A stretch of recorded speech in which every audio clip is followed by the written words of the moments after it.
Hey y'all. I just finished a photo shoot, but I did want to tap in and do a recap from my Lex Talks on Tuesday with Tish, aka Bonita. So I asked Tish two questions. I asked her if there was something you could tell yourself 5 years ago, what would it be? And I asked her if she considered herself to be an introvert, extrovert, or an ambivert. Now,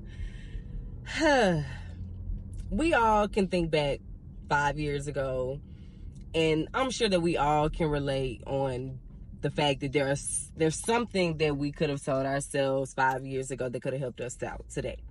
We live and we learn. We're growing adults,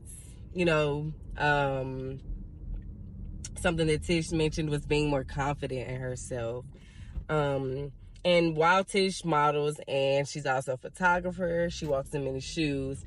I think that this is something that we can put in many aspects of our lives. Even when we walk into an interview, how confident are you that you can get that job? And even if you don't get it, like knowing that you are qualified, and sometimes we're overqualified, to be honest.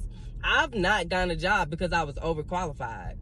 So that idea of being more confident in yourself is so true.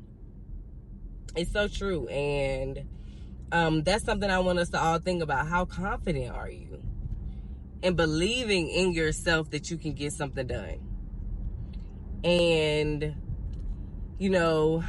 something else that we talked about was fear-mongering. I know that I've had a lot of people in my life personally that have not understood my path. So they do fear-monger me. And I get that because they don't get it. So sometimes I can't blame them. You have to understand people's perspective. And they're living a different life. So they can't always understand the things that you have to go to get where you're trying to go.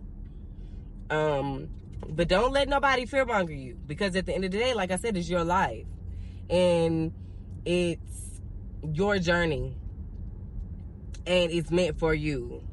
Whatever it is, the outcome is meant for you. And I mentioned, we also talked about being an introvert, extrovert, and ambivert. So an ambivert is basically someone who comes off as an extrovert, but in reality, they are an introvert.